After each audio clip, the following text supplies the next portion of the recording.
What's up, YouTube fans? Today we're going to take a look at the Takara Tomy Transformers 1 Leader Class Brave Commander Optimus Prime. So I got this from the Chosen Prime. This is a Japan exclusive figure. So it is an import. It costs a little bit more than the typical Leader Class, which is around $55. This is around $80. So it was something special I wanted to look at. It looked like a really cool version of Optimus. It also has the transforming head gimmick, which I'm excited to look at.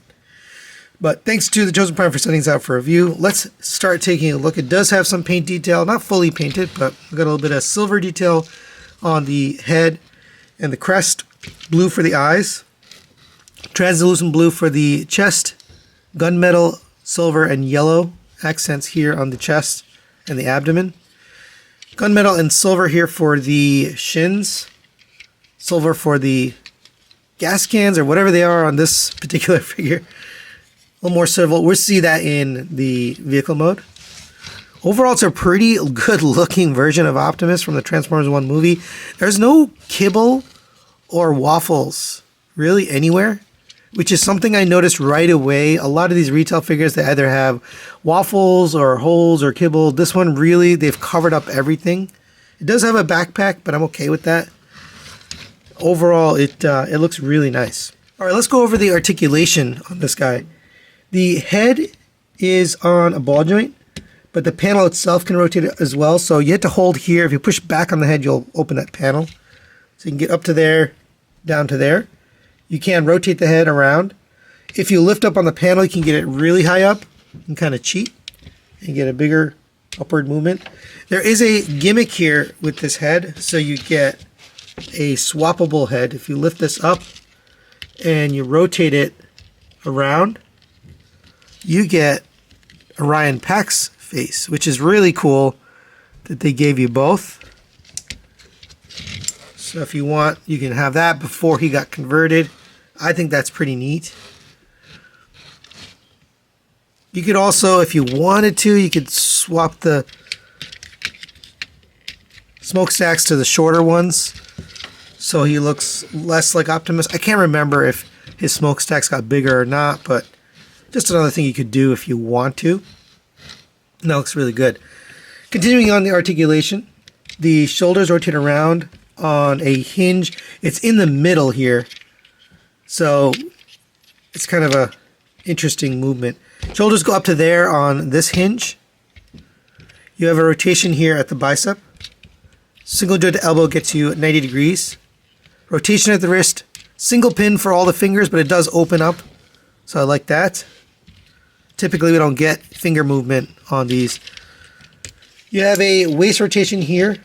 You have an ab crunch, which is kind of a cheat, so I'm not going to say it's a real ab crunch, but if you unpeg this from here, we can get an ab crunch out of it.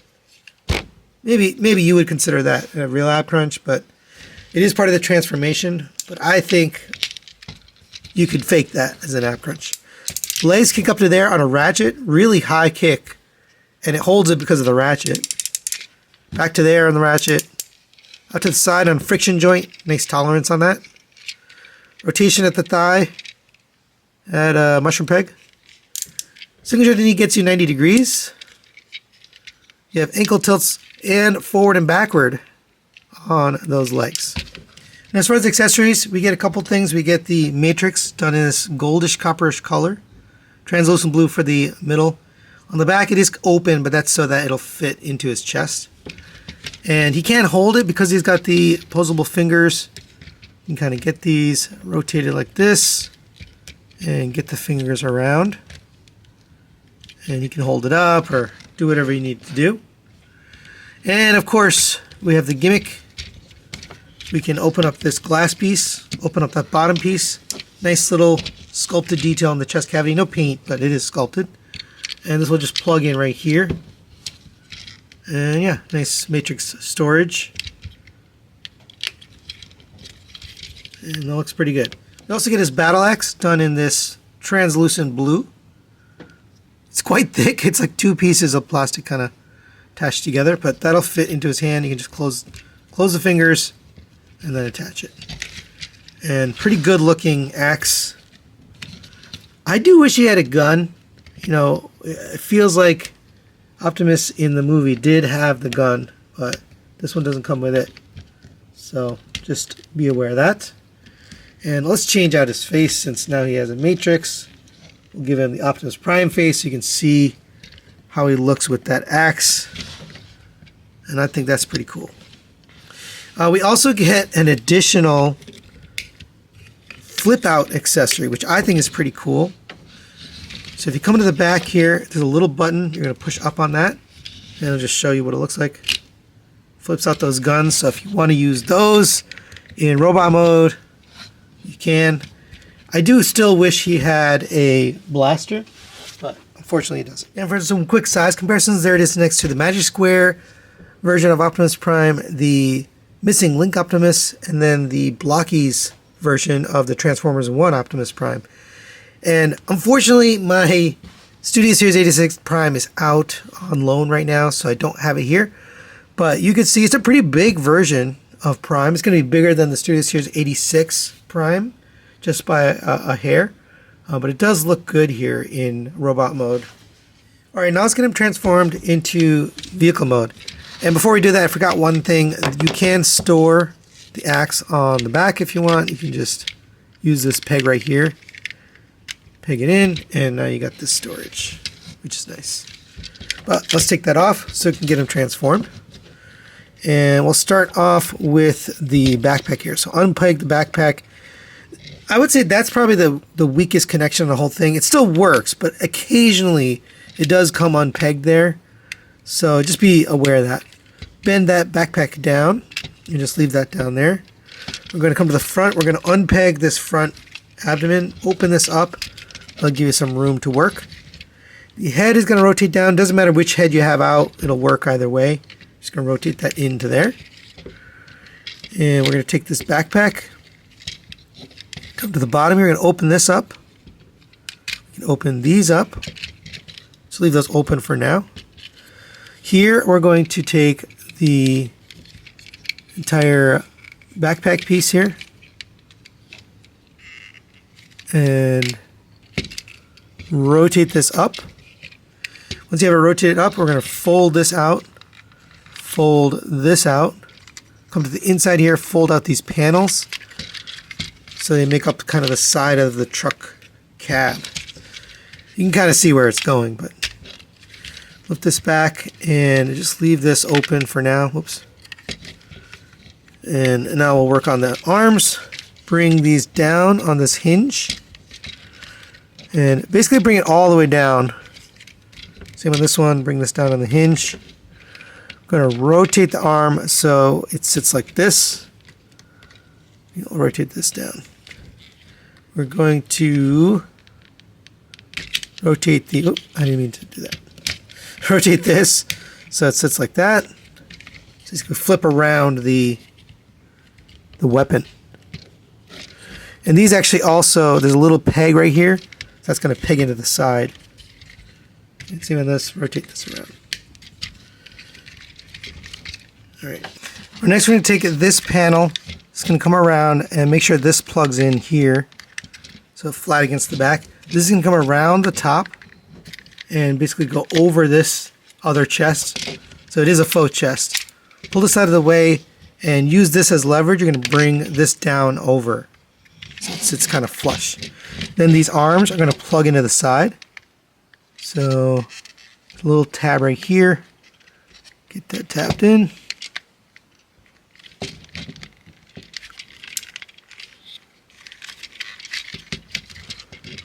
And same on the other side. Tab on the top, tab on the bottom. There we go. For the arms, come to the bottom here, and we can take care of this now. We can rotate the hands in. Oh, we have this backwards. Rotate the hands in. And then rotate these down. There's a peg in between here. And we're going to plug them together. So it should end up like this. On the sides here, you're going to bring these down. They're going to tab in to the back of the cab. So it should just click in like that. See Same on this side. Make sure that clicks in. And I've released this gun again. But, yeah, there you go. Now we can come to the back and take care of this. So we're going to rotate the legs 180 degrees. On the back here, we're going to plug these two black pieces in to the back here. And that'll kind of lock in place his chest waist piece here. Now we'll take care of the legs. So go ahead and open this up. And everything should be pretty solid at this point now that we've plugged that in. But come to the inside here. We're going to open up this panel here. Flip out this gray panel here. And same on the other side. Flip down the blue panel. Flip out the gray panel. Again, flip in the heel spur. Flip down the foot. In the heel spur, down the foot. And then we're going to accordion the leg down like so many other Optimus before his time. On the inside, you're going to tab this in.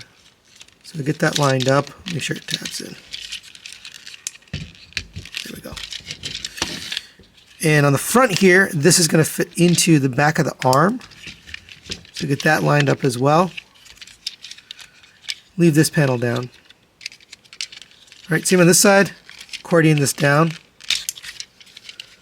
Bring this in. Get this tabbed in to the back and tabbed into the front. And then these will tab in together. So line these up, give that a squeeze. On the bottom, this tab's going to go into, oops, this one came out. This tab's going to go into the side of here. So it is not symmetrical. There's one side with a tab. So make sure that makes its way in. There we go. So it should look like that. And on the top, it should look like this. And these should be pegged in there.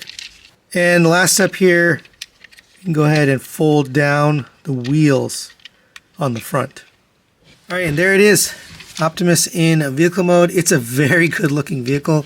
Probably the best one I've seen so far. You do have the flip out gimmick here with the guns. That's really cool. Nice silver paint for the lights up here. Silver paint here, I guess is the gunmetal.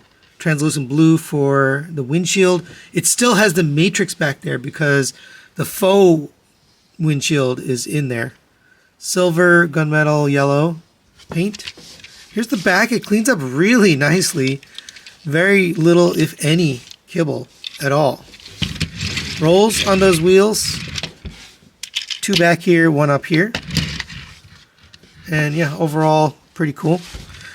You can take the axe here if you want. You can plug it in up there. Or if you prefer, you can plug it in on the side here. My personal preference is not to have it. There seems to be what looks like a hitch on the back here. So I'm not sure if that's meant for... I guess this fits in here. So maybe it's meant for this. I don't know. But it does seem like it's meant for a trailer in the future. So I don't know if they're planning to make one or what, but pretty cool. And for a quick size comparison, there it is next to the Magic Square Masterpiece Scale Optimus Prime and the G1 Optimus Prime. Like I mentioned, I don't have the Studio Series with me right now, but it's a pretty big alt mode. Probably similar in scale, maybe a little bit bigger than the Studio Series. So there you go. So final recommendations on the Takara Tomy Transformers 1 Brave Leader Optimus Prime. This is a pretty good figure. I'm going to give this a 4 out of 5. I'm going to recommend it. For a retail figure, it definitely has a more premium feel, which is why it's probably a Japanese exclusive. Now, we just got the Studio Series 86 Prime, which set kind of a new standard for retail figures. That figure is pretty darn amazing. Now, the price point for that one is $90 US retail. Price point for this one is $80 US retail. So at a $10 difference, it does feel a little bit expensive for what you're getting here. You're not getting a trailer. You're not getting the accessories. You're really just getting this, axe and his matrix. And that does feel a little light. Now, it is an import figure, so you got to take that into consideration. Since it's a Japanese exclusive, you have to pay a little bit more. I do think it's the best version of the Transformers 1 Optimus Prime I've looked at. I really like the fact that you can swap the head from Orion Pax to Optimus. There aren't a lot of transforming figures that can do that right now, so that is very cool. I like that a lot. But yeah, definitely the price point is kind of the drawback on this guy. Other thing I would say is the ankle tilt, which I only noticed at the end of the review, is a little lacking. You can't get it all the way down, but he still poses and looks nice. So I'm not going to harp on that too much. But other than that, that's it for today. Thanks to Totem Prime for sending us out for review. Thanks for watching. We'll see you next time.